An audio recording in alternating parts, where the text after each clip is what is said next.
A.C. Bhaktivedanta Swami Prabhupada ki, Shri Gaunitai ki, Shri Krishna Balaram ki, Shri Radha Govinda Madhava ki, Kantaraj Srimad Bhagavatam ki.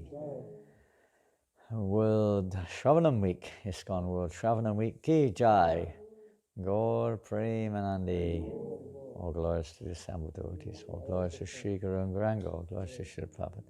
Namo Om Vishnu Padaya, Krishna Prasthaya Bhutale, Shri Mate Bhaktivedanta Swaminiti Namani, Namaste Saraswate Devi, Gauravani Vacharine, Nerasesha Sanyavadi Pastichade Shatarini. We may need a translation en français, anglais. D'accord?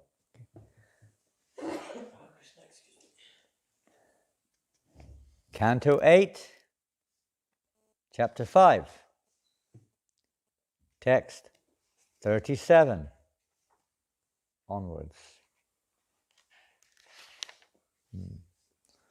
Okay. Om Namo Bhagavate Vasudevaya.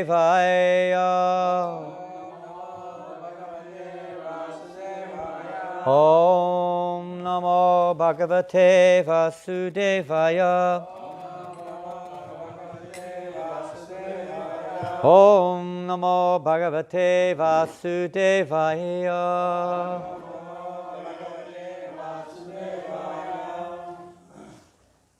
Please repeat. Pranat Abhut Yasya Chara Acharanam Pranaha Saha Balam Ojaha Cha Vayuhu Anvasma Samrajam Eva Anugaha Vayam Prasidatam Naha Saha Mahavibhutihi Pranada Bodhyasya Characharanang Pranaksaho Balam Ojascha Vayuhu Anvasma Samrajam Ivanugavayang Pasidatang Naksa Mahavibhutihi Pranada Bodhyasya Characharanam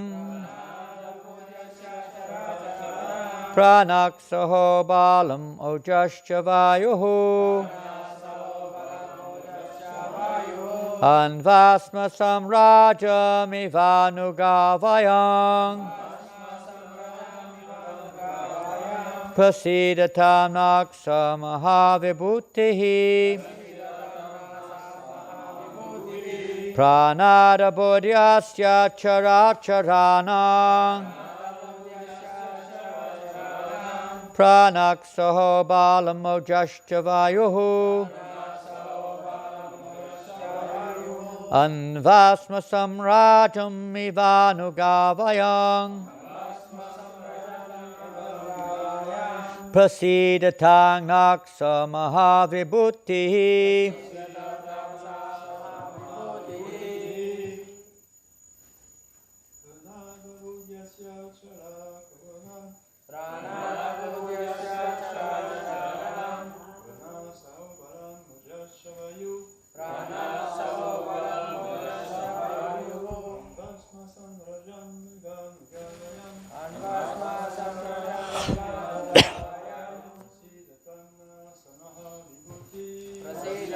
Naksa Mahavibhutihi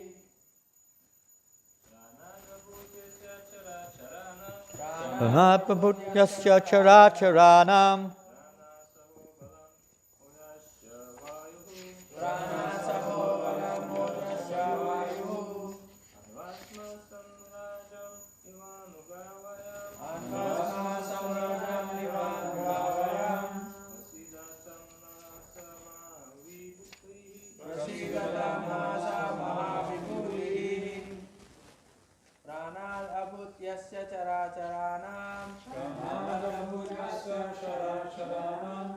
प्राणासहो बलम् ओजश्च वायुः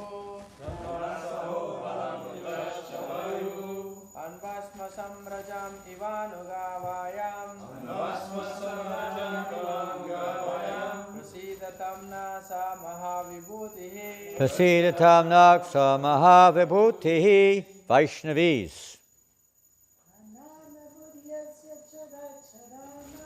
Pranadavadyasya characharanam.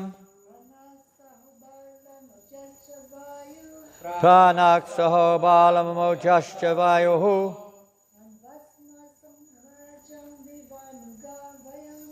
Anvasma samrajam ivanugavayam.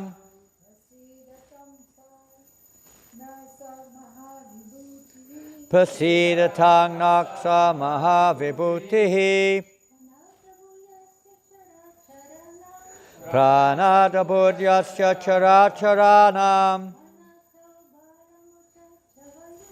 Pranaksaho balamojasya vayuhu. Anasman majan nivanugavayam. Prasidatam naksa mahavibhutihi. Pranadabudyasya characharanam. Pranaksaho balam ojascha vayuhu.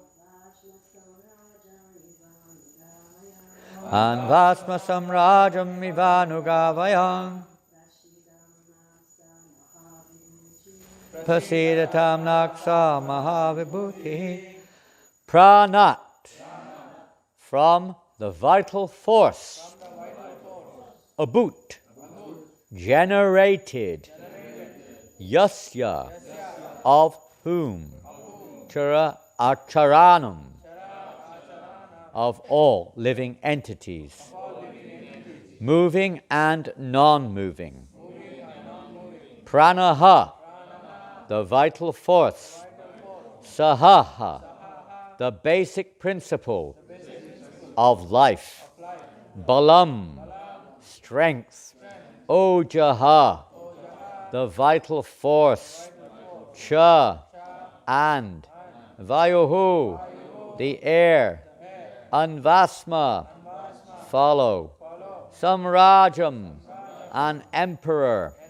Eva, like. Anugaha, followers. Vayam, all of us. Prasidatam, may be pleased. Naha, upon us. Saha, he. Mahavibhutihi, the supremely powerful.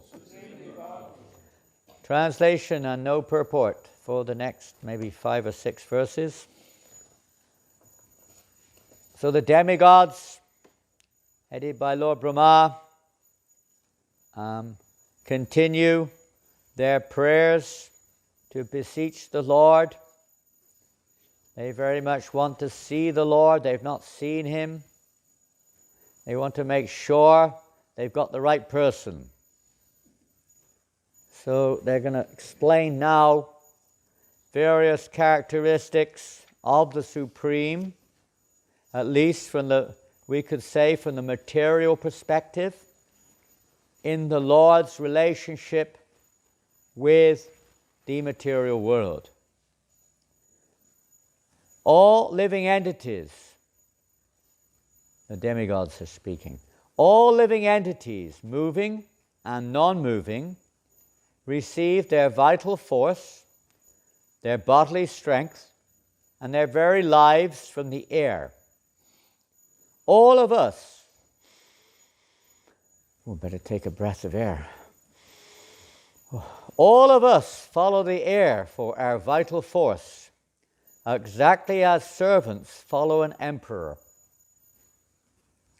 The vital force of air is generated from the original vital force of the Supreme Personality of Godhead. May that Supreme Lord be pleased with us. And I'll simply read on with the consequent verses up to text 42. If you have a book, you can follow. May the supremely powerful personality of Godhead be pleased with us. The different directions are generated from his ears.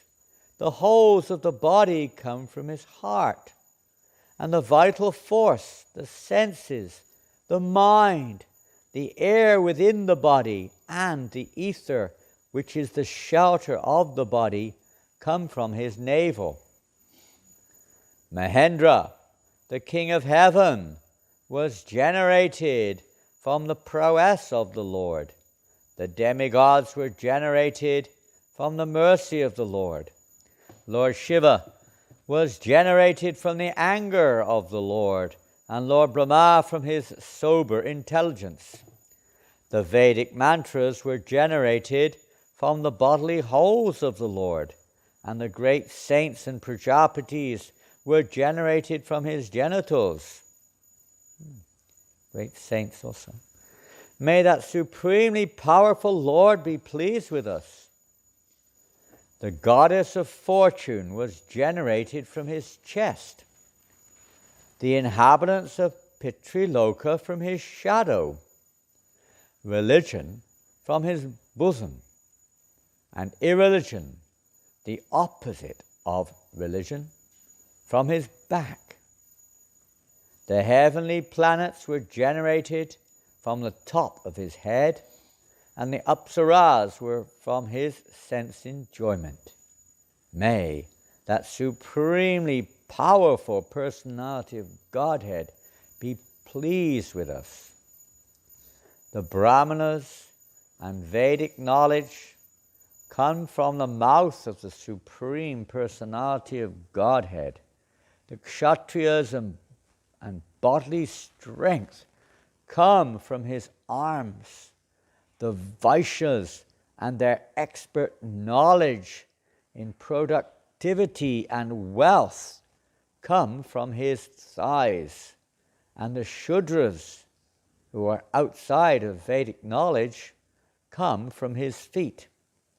May that supreme personality of Godhead, who is full in prowess, be pleased with us.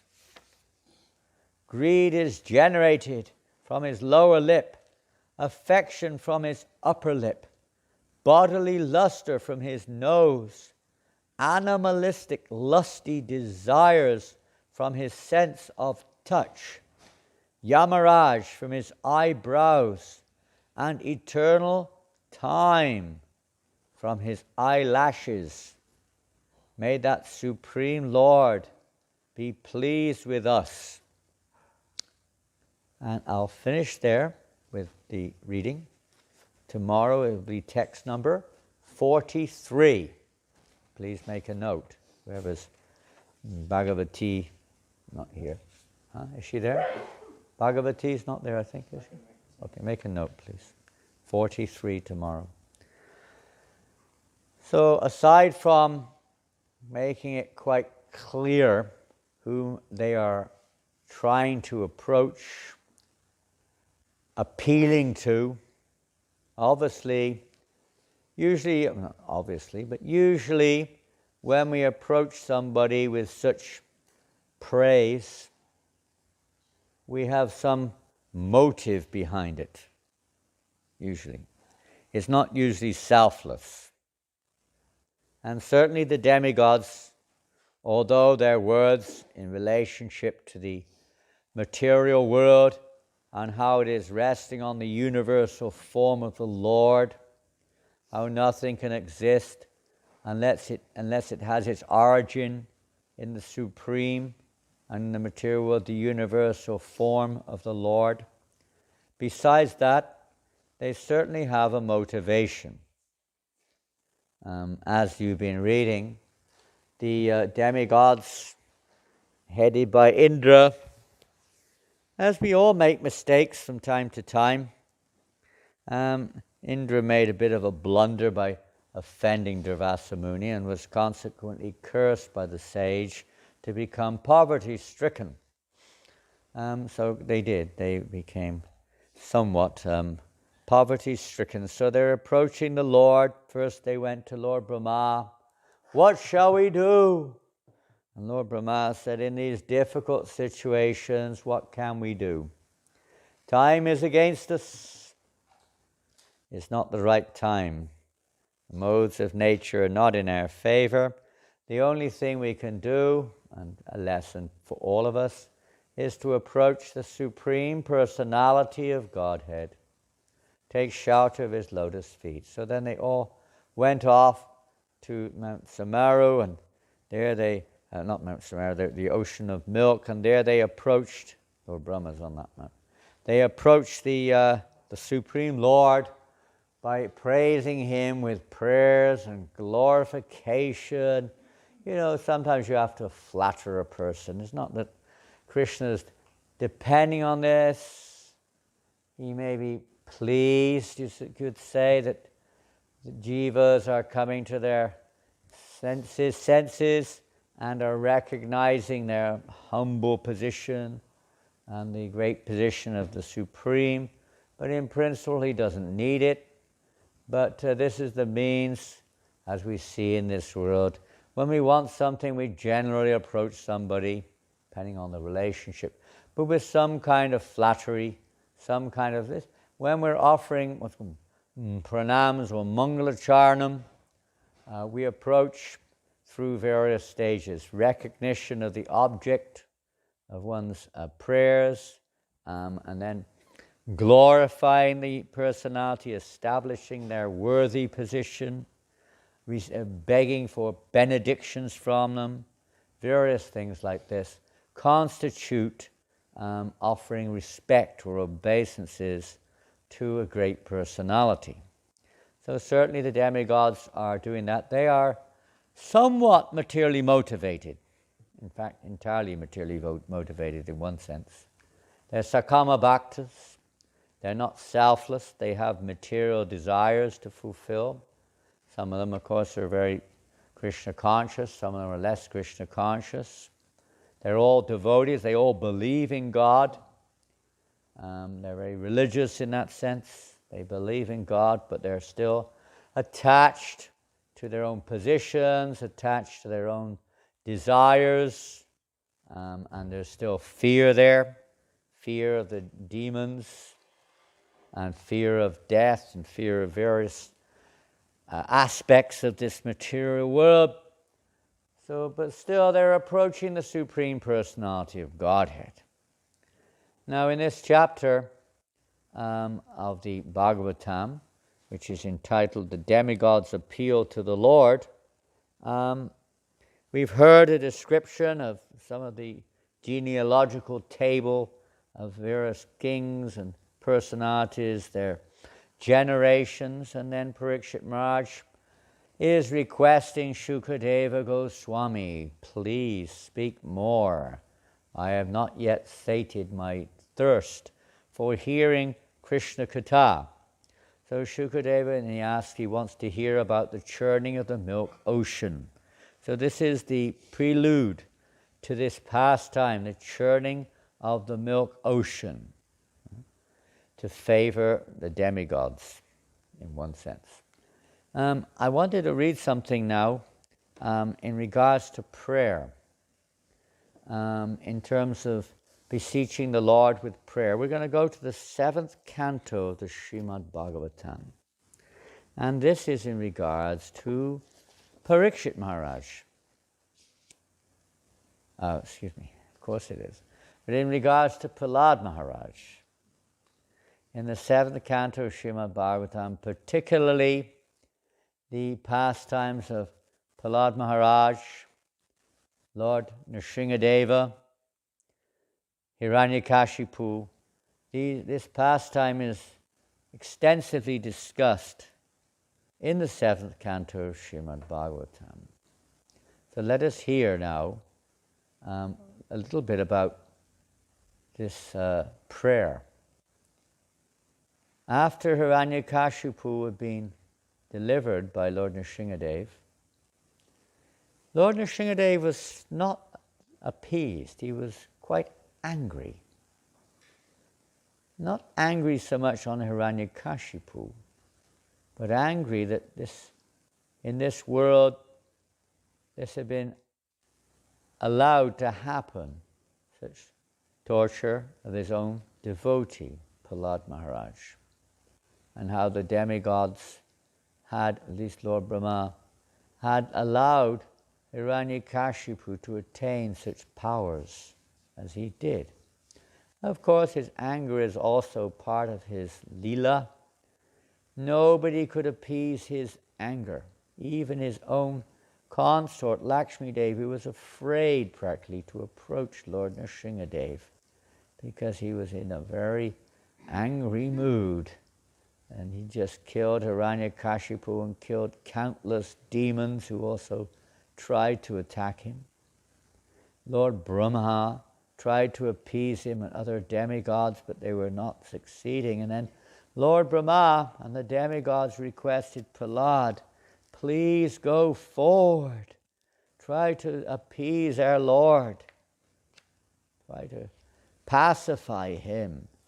So Prahlad Maharaj then prayed his prayers. He fixed his mind and sight upon Lord Nrsingadev. The demigods, they couldn't see the Lord. Even Brahma, he couldn't see him. They approached him through sound. They had heard that this is the method from the Vedic literatures to approach the Lord, through hearing, through shruti, means by hearing, approaching the Lord through sound vibration. So they approached him in this way through prayers, and then usually the Lord would respond through sound. But at the end of the pastime we were hearing in the 8th canto of Bhagavatam, the Lord reveals himself to them in the most effulgent form. Well, Prahlad Maharaj is seeing the form of the Lord before him, and in this case as Nrsingadeva. So he's praying now. He's going to fix his mind on that form. And this is a significant factor in prayer, whatever type of prayer it is. In the Nectar of Devotion, we see two kinds of prayers are emphasized. One is heartfelt prayers, and one is notable prayers. And notable prayers would be repeating the prayers found in the scriptures, prayers of great personalities. And there will be different prayers. This particular prayer, correct as it may be, is not a completely nishkama, it's not completely selfless. It is related to a sense of receiving from the Lord, of requesting the Lord for some benediction. And Prabhupada writes, every prayer, anyone who offers a prayer, something is being requested. And there will be different levels of eligibility of the candidate. But devotees approach the Lord, even if it's just, my Lord, please save me, I'm suffering from a toothache. Whatever level it's on, that prayer is there. Maybe like a childlike prayer. We don't know what to ask for. We don't know what's good for us. We're in illusion as to what is good for us. But the devotee or the pious person, as we see in Bhagavad Gita, the pious person approaches the Supreme Lord. The impious person doesn't. He doesn't believe in God. What God? And of course we sometimes find that also a kind of another mentality is there, that one approaches a superior and then takes advantage, just like Vrikasura approached Lord Shiva, but then tried to kill Lord Shiva. Sometimes even the demons, as we see even in Bali Maharaj's case, when he was offering yajna under the direction of descendants of the Brihad dynasty, Shukracharya and company, they were also offering prayers to the Lord, but their intention was to get power so they could defeat the demigods. So that's another, you could say, perversion. They're not actually taking shelter of the Lord as such. They're just asking, give me this, and then I'll attack your devotees. So that's also demoniac. But generally speaking, The demons don't approach the Lord, generally speaking. They don't accept him as a supreme person. Even if they do approach him, he's one of some benedictors. He's not a supreme person. Whereas the devotees, they approach the Lord at different stages. In the case of the demigods here, it's not. And it has to be. They have to do their duty. This is part of their duty. But they're not so selfless. It's not so transcendental. So we wouldn't necessarily, we can repeat these prayers there in the Bhagavatam, but they wouldn't necessarily be our daily recitation. We might refer to the prayers of Prahlad Maharaj or Queen Kunti, many other prayers, the prayers of Nagapatnis, or some other prayers are there in the Bhagavatam. Maybe we've got some motivation, we want protection, we're reciting the Narayan Kavachur, Nrsimha Kavachur, or something like this. Because we're not yet on that platform of selfless, total self-surrender, totally depending upon the Lord.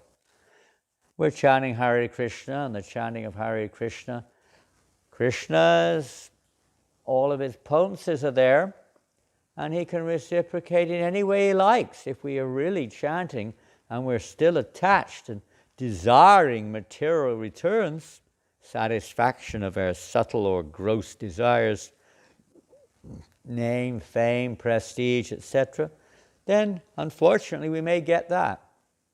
We may get it. If we're fortunate, we won't get it. Sometimes we don't understand that. We think, you say, what is this? Why is this happening to me? Because Krishna is very kind. Otherwise we'll become very conditional. We'll start thinking in terms of I am the center even. No, Krishna doesn't want that for his devotee, so he may not fulfill it. If we want liberation, freedom from suffering and different varieties of liberation, Krishna can give that too. He may or may not give it, dependingly, because he doesn't really want us to become entangled in the material world or seeing things in relation to Krishna as some kind of material order supplier, which he is. For the neophytes, this is his only position, practically. But for one who really wants to advance in spiritual life, we don't approach the Lord like this. We can see from the prayers of Lord Brahma himself, who teaches different lessons. In the 10th canto, there's the famous verse, Tate nukampam susamikshamanam Vanjana evatmakita vipakam Tam namaste Sadayabak. The one becomes eligible to enter the kingdom of God. It's not a cheap thing. When one has no more desires or no more requests of the Lord, I want to enjoy this world. I want, Lord, save me from suffering in this world. Give me liberation. Give me this. Give me that. Get rid of my enemies. Do this for me, so on and so forth. That may be there in the stages. But to become Sadayabhak, to become eligible to go back to Godhead, we don't approach the Lord asking for anything. We just glorify the Lord by chanting his holy names. Names, form, pastimes, etc. Just glorifying him and submitting ourselves. I am your surrendered servant. Do as you wish with me.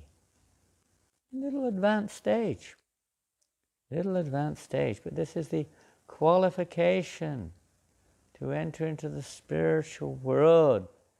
Charya Vaishnava Seva Nishchaya, no, what's that verse? Vishaya Charya Kabe Shuddha Habhiman Kabe Hama Herabo Shri Vrindavanam. If we want to enter Vrindavan and Vishaya Charya, we have to be free of all gross and subtle material desire. What? The pious is there? That's good. We're approaching the Lord. Help, save me, give me this.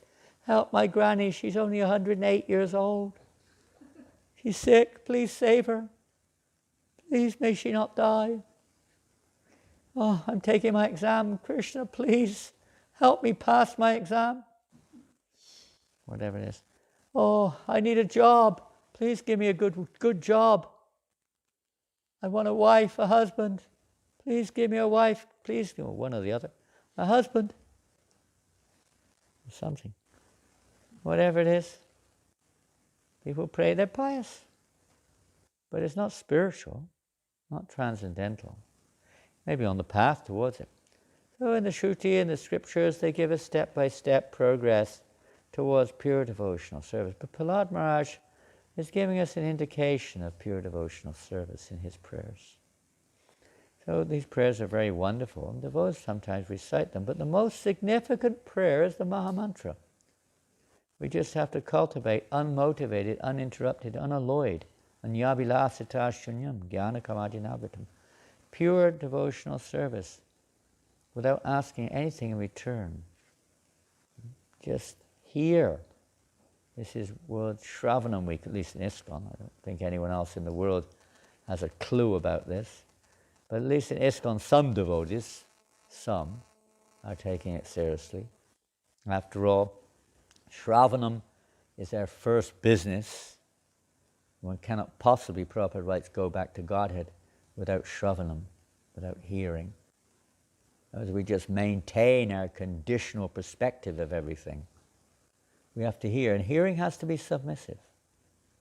Not just hearing to utilize what we hear to justify our conditional perspective, which we may have. Because we're conditioned, we see the world the way we are, the way our senses and our mind, etc., judging, our intellect judging things accordingly. That has to change. The purpose of hearing is to change, as Bhaktisiddhanta Saraswati Maharaj said, not to change the world, but to change the way we perceive it by submissive hearing, oral reception of the holy name from the pure source, hearing the Bhagavatam from the pure source.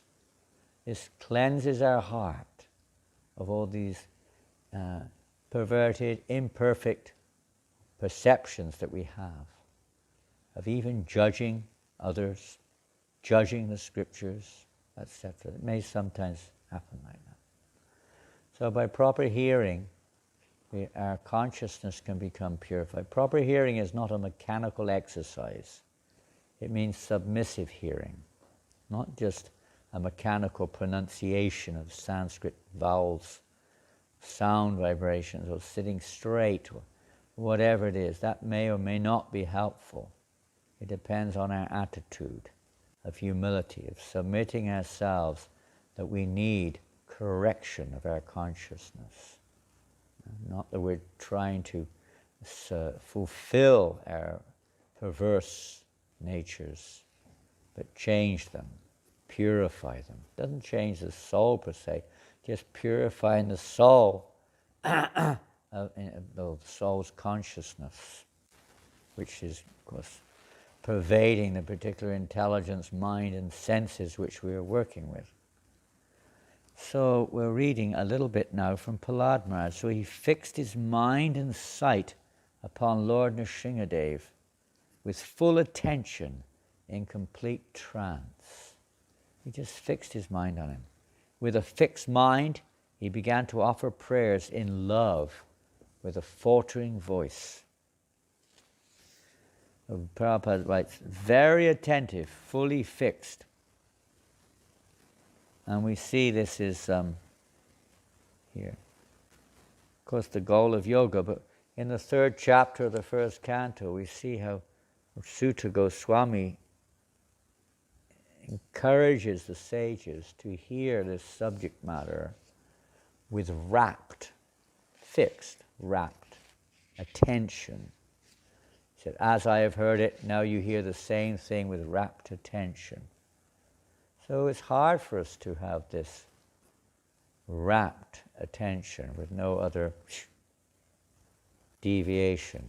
Even we may not have any specific request. There's always material desires and thoughts coming in to our consciousness, and we drift away from our fixation on what we're trying to do, chanting Hare Krishna or whatever it is.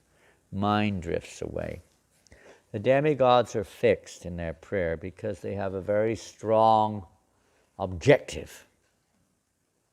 They have a very strong direction. They have a goal. And people who have goals in life, they can also be very fixed. Even if the goal is temporary, at least for the time being, they're fixed. So we have to have this goal. Prabhupada said that the difficulties, the problems, the anxieties, the struggles that people have in life is because they don't have an ultimate goal in life. The ultimate goal in life, in case of Prahlad Maharaj, he's fixing his mind in love. His goal is simply to please Krishna. The demigods are begging the Lord, please be pleased with us, because we know if someone is pleased with us, they'll give us what we want. More likely, anyway. So, particularly in the relationship with the Supreme Person. So, a devotee is, as we've already heard, advanced, if we want to advance. We follow those prayers which are more selfless prayers, where we simply want the Lord's pleasure. I don't ask anything, my Lord. I just want to see you happy, to please you, my Lord. Not just please be pleased with me, but the pure devotees want, I just want to please you, Lord. Whatever it takes. I don't ask anything. I just want to be pleasing to you, yes, but I want to see you pleased. So Prahlad Maharaj goes on, how is it possible for me, who have been born in a family of asuras, demons, to offer suitable prayers to satisfy the Supreme Personality of Godhead? Even until now, all the demigods, headed by Lord Brahma, and all the saintly persons could not satisfy the Lord by streams of excellent words, although such persons are very qualified, being in a mode of goodness. Then what is to be said of me? I am not at all qualified. This is the mood of Prahlad Maharaj. I'm not qualified to offer prayers. I'm born in the family of demons. So many great persons have come and offered you prayers, and now they're asking me to come forward? I have no qualification. This is the qualification, that we realize we're not qualified, that we are offenders. Purport. A Vaishnava who is fully qualified to serve the Lord still thinks himself extremely low while offering prayers to the Lord. For example, Krishnadas Kaviraj Goswami, the author of Chaitanya Charitamrita, says, Jagai madahai te muni se papishta, puri shera kita te muni se lagishta. Thus, he considers himself unqualified, lower than the worms in stool, and more sinful than Jagai and Madai. A pure Vaishnava actually thinks of himself in this way. Similarly, although Prahlad Maharaj was a pure, exalted Vaishnava, he thought himself most unqualified to offer prayers to the Supreme Lord. Mahajano yena gataksapanta. Every pure Vaishnava should think like this. One should not be falsely proud of his Vaishnava qualifications. Sri Chaitanya Mahaprabhu has therefore instructed us, Trinadapi sunichena tarariva suhishnuna amanina manadena kirtaniyak sadarihi. One should chant the holy name of the Lord in a humble state of mind, thinking oneself lower than the straw in the street. One should be more tolerant than a tree, devoid of all sense of false prestige, and should be ready to offer all respect to others. In such a state of mind, one can chant the holy name of the Lord constantly. Unless one is meek and humble, to make progress in spiritual life is very difficult. Doesn't mean weak. Meek is not the same as weak.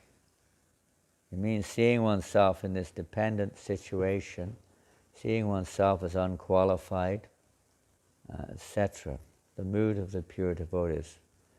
We can try to imitate it, but it's not a question of imitation, it's a question of realization. And that realization of our actual position comes from hearing. It's interesting to note, well, I could read something, and I will read something from a few quotes of Prabhupada. I'll read something if we have time from Ramananda Roy and Lord Chaitanya also. I'll just read something quickly. Oh, I could read the whole amazing lecture of Srila Prabhupada in Calcutta on this subject, but we don't have the time.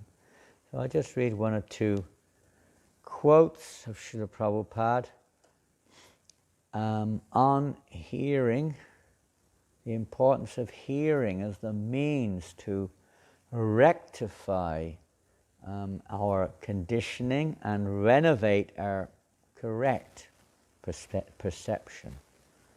It is said that the watering of the creeper, when we say creeper, we mean the creeper of devotional service, must continue. Ihan malishe che nitya shravanati jala. It is not that at a certain stage one can stop chanting and hearing and become a mature devotee. If one stops, one certainly falls down from devotional service. Although one may be very much exalted in devotional service, he should not give up the watering process of Shravanam Kirtanam. If one gives up that process, it is due to an offense. Interesting. Whoops. What's happening there? The Shravanam, hearing and chanting, is the basic principle of advancement in spiritual life. Without hearing, we shall simply concoct, simply waste our time and mislead people. We have to hear from the authoritative sources, and not from our mind or the mind of somebody else who has a good idea which we like. Devotional service to the Lord begins with kirtan and shravanam, hearing. Unless you hear, you cannot describe. What shall you describe? If you do not know anything about the Supreme Lord, then how can you describe Him? Therefore, hearing is the first item. All Vedic literature is called Shruti Shastra. Shruti means to receive through hearing. If you want to know the Supreme Spirit, you do not need to qualify yourself materially. You can remain what you are, but you must simply hear. This is nicely explained in the teaching. It's actually a prayer of Lord Brahma also, another one of his prayers. Many wonderful prayers of Lord of Brahma are there in the 14th chapter of the 10th canto. But I'll just read this verse. I don't know if I've marked it or not. Which was spoken by Lord Brahma, and which was quoted by Ramananda Roy. When Lord Chaitanya Mahaprabhu was asking Ramananda Roy to speak upon the goal of human form of life and how to attain it, Ramananda Roy quoted many wonderful statements from scriptures, but Lord Chaitanya said they're all related to the external world. They're not actually the perfection of life. They may be stepping stones, but they're not the perfection. Please tell me, what is the perfection of the human form of life? What we really should be doing? So then he came to this famous verse of Lord Brahma. At this point, Lord Chaitanya said, yes. He accepted this statement, but then he said, go on, now we enter into the spiritual realm. And it's based upon this principle here, hearing submissively. Jnane prayasam udapasya namanteva jivanti sanmukaritam bhavadiyavartam. Goes on. Ramananda Roy continued, Lord Brahma said, my dear Lord, those devotees who have thrown away the impersonal conception of the absolute truth and have therefore abandoned discussing empiric philosophical truths should hear from self-realized devotees about your holy name, form, pastimes, and qualities. They should completely follow the principles of devotional service and remain free from illicit sex, gambling, intoxication, and animal slaughter. Surrendering themselves fully with body, words, and mind, they can live in any ashram or social status. You are conquered by such persons, although you are always unconquerable. So it is already described that one has passed the stage of approaching the Lord for material returns, and that's why it's not mentioned in this prayer, because they've already passed that stage of worshipping the Lord for material returns, Varna ashram, and so on and so forth, already passed. And now we've come to the stage of desiring liberation or desiring knowledge for the sake of it or whatever, and even that is to be abandoned. And one simply takes shelter of the hearing process. Hearing from the right source is the means of cleansing our heart.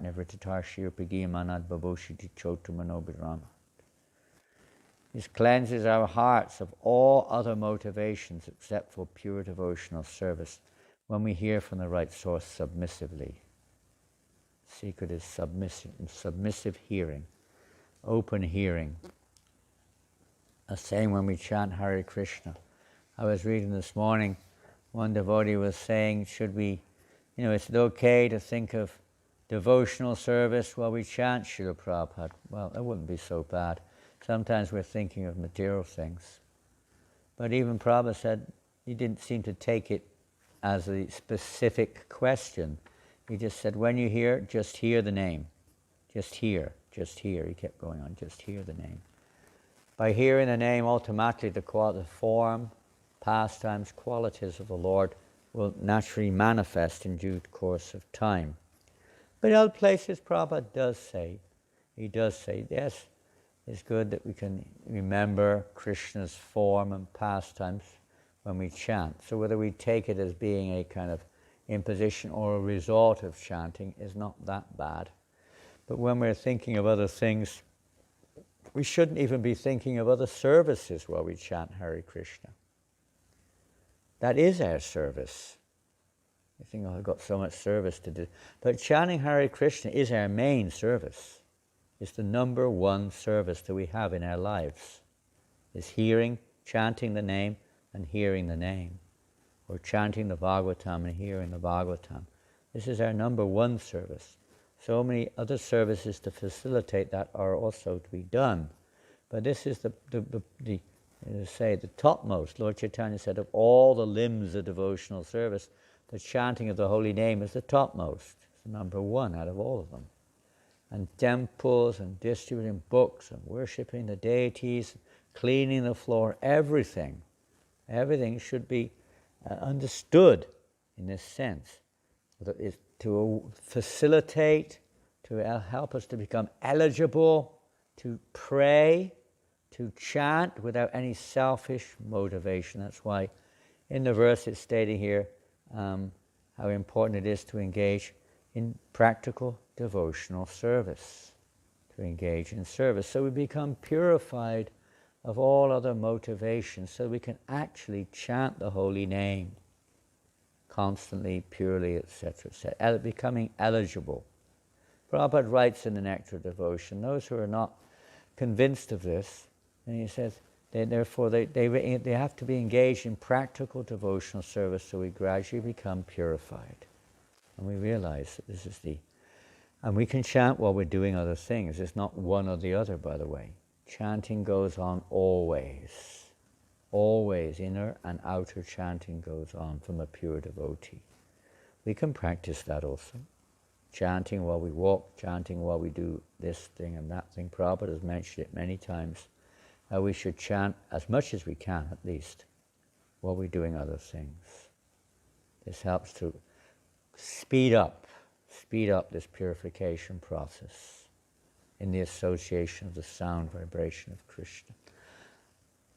So that beautiful verse spoken by Lord Brahma, Lord Chaitanya Mahaprabhu accepted as being the transition, you could say, between motivated and unmotivated devotional service. By hearing attentively from the right source, putting everything else aside. Everything, all our desire, everything will be fulfilled. And the whole of this ISKCON movement is to facilitate this cultivation of pure devotional service. And primarily based upon hearing the sound vibration of Bhagavatam, the holy name, like that, and pure prayers of pure devotees of the Lord. I'll just finish off what I was reading. Therefore, hearing is the first item. All Vedic literature is called Shruti Shastra. Shruti means to receive through hearing. If you want to know the Supreme Spirit, you do not need to qualify yourself materially. We heard that. But you must simply hear. God has given you the power of hearing. If you hear about God from authoritative sources, you will become perfect simply by hearing. Therefore, the first principle is hearing is essential. Formerly, the Vedas were heard by students from their spiritual master. For instance, in the Bhagavad Gita, you will find that Arjuna was hearing from Krishna. On the battlefield, he was not studying any Vedanta philosophy. He was simply hearing. You can hear at any place, even on the battlefield. You can hear from the authoritative source. So that has always been the process of acquiring knowledge. And it's a good idea to take wherever we go. There may be a book, one of Prabhupada's books. First we should hear from Prabhupada. There are thousands of other books around. But they're all secondary. They may have their specific value. But the most important thing is to hear from Srila Prabhupada's books. They are the essence of all knowledge, the essence of truth, the essence of the Vedas, the essence of Krishna consciousness contained in Srila Prabhupada's books. And if we have submissive oral reception, our hearts will become cleansed. Otherwise we tend to maintain our kind of mixed type of devotional service. So it's very important to hear. Hearing means receiving the knowledge, not manufacturing knowledge. There are some persons who think, why shall I hear from him? I can think, I can speculate, I can manufacture something new in my own circle of friends. This is nonsense. This is not the Vedic process. The Vedic process is hearing.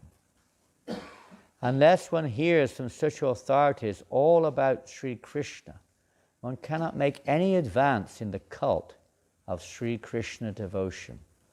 In the revealed scriptures, there are 9 means of attaining devotional service.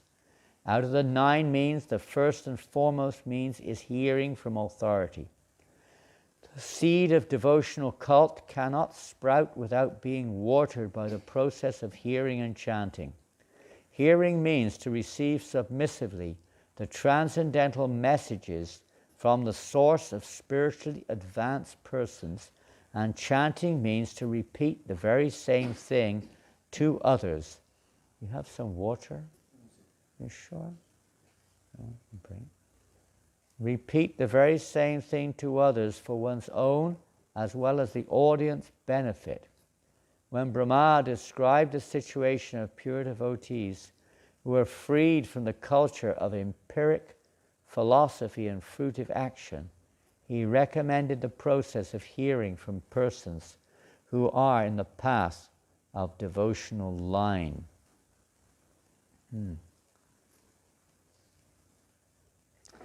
Hare Krishna. Well, it's 9 o'clock. I haven't got, one more. I'd like to just read one more thing. Let's see if I can find it. There we go. This is regarding Prahlad Maharaj, the verse we just heard. Therefore, he says, Prahlad says, Manye, I think because I am fallen, I am born of a father who is not in Sattva-gun. He's in Rajagun, Tamagun. So therefore I am Ugrajatehe, born of low birth. But still, Brahma and other demigods has ordered me to pacify the Lord and offer prayers. So by calculation it is not possible that I should offer my prayers to the Lord. But because they have recommended me, therefore I think, Manye. Manye means therefore I think. What is that? Dana bijana rupa tapak shrotjadana, riches. Sridhar Swami says that Haritoshane, actually I am unfit to offer any prayer. Just like it is a system. A Brahmin is allowed to worship the deity, but not a non-Brahmin. That is the Vedic system. But he was son of a person who was less than Shudra. He was a Rakshasa. Therefore he was unfit from birth. So therefore Sridhar Maharaj says that Evam Haritoshane Sayagyata. He was doubting about his eligibility to worship the Lord. Actually, unless one is situated on the platform, Brahman realization, one is unfit to offer any worship to the Lord. And Krishna goes on. So what is it? Because the order, as Prahlad Maharaj accepted the order of Lord Brahma, we accept the order of the pure devotees of the Lord to perform deity worship, to offer various prayers in the deity worship, to offer reading Srimad Bhagavatam, chanting the holy name of Krishna. This is the order of Lord Chaitanya Mahaprabhu also. We should do this. And when Prabhupada was asked by one disciple, there's a verse in the Bhagavad Gita, Tvantakatum Papam, Janana Punya Karmanam, that unless one is very pious in this life and previous lives and all one's sinful reactions have been burned up, and one is free from the duality of delusion in this material world, we cannot properly engage in such devotional service with fixed devotional service. And the devotee asked, I have no qualification, Srila Prabhupada. Prabhupada said, I have created your qualification. I have given you your eligibility.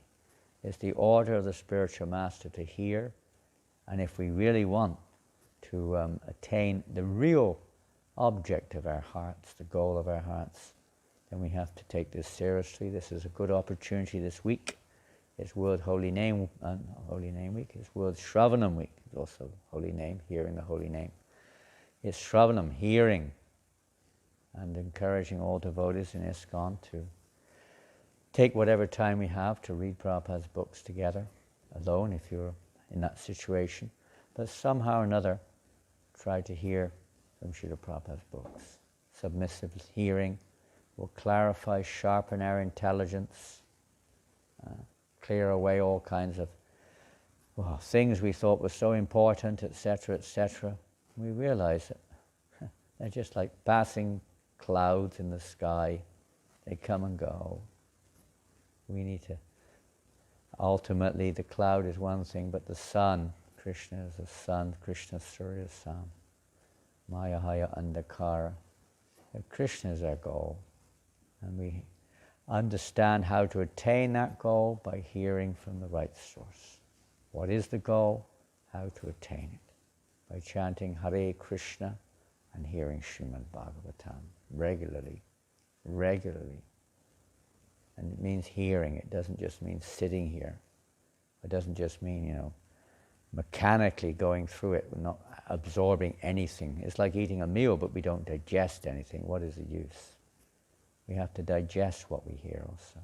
Anything's good, but if we really want spiritual realization, spiritual health, then we have to digest the subject matter. Srila Prabhupada ki jai. Grantaraj Srimad Bhagavatam ki jai. Any questions or comments?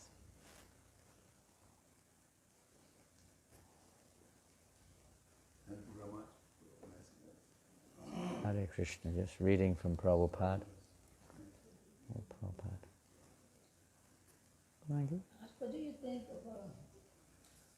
of trying to listen to class and working on your computer, your smartphone. What do I think about it? Huh? I'd rather not think about it. It's something which is a common feature which takes place. Now, sometimes we see here also that because of circumstances, some devotees have to cut vegetables during class or make garlands. It's not the best situation by any means, but it's how to say, out of necessity in some cases. Otherwise, there may not be any lunch. Now, that's a little different to doing things like going on the computer. I know Prabhupada didn't like us to do anything whilst the class is going on except for hearing. That's for sure. I saw him personally on a few occasions stop devotees from even sewing during class. Even guest one time in the London temple, I think it was Bajahari's mother or someone was sewing, and Prabhupada said, "Stop, just hear." The hearing is the purpose of the class. It's not just a ritual. It's to hear submissively. We may not understand, or we may understand, we may not even accept, but the hearing itself is the principle. As far as going on the mobile during class, as far as doing computer work during class, of course, you may be on the mobile following the verse. You can't judge the person. Nowadays, most devotees have the verses on the mobile, and they may be reading it there. Okay, or on the computer also, on the database or something.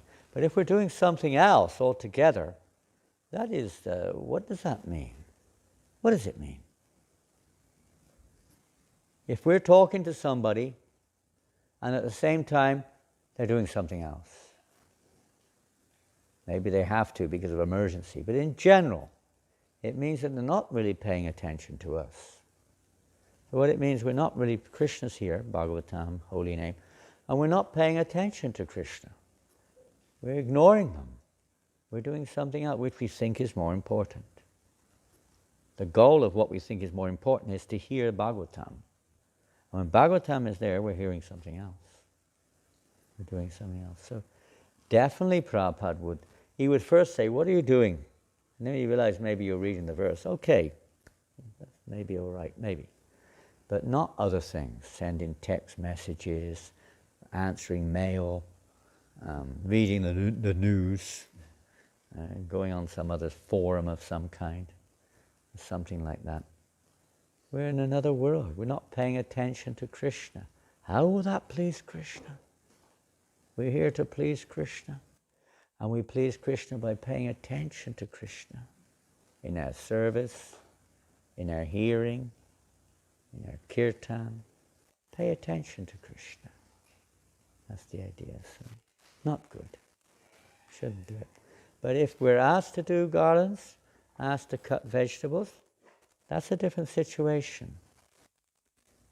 It may not be ideal, but it's maybe necessary. That has to be seen.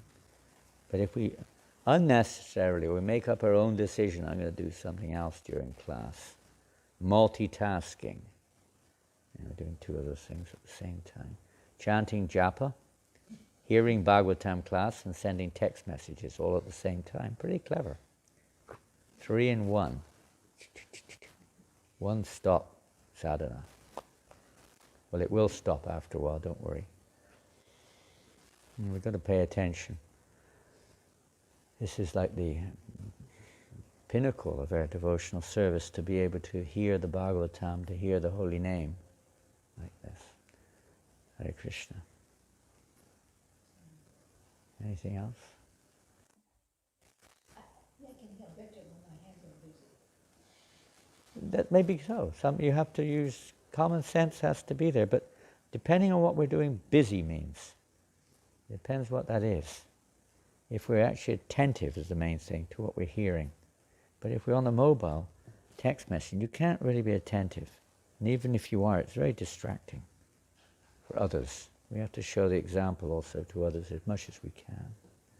We're not perfect. Something else?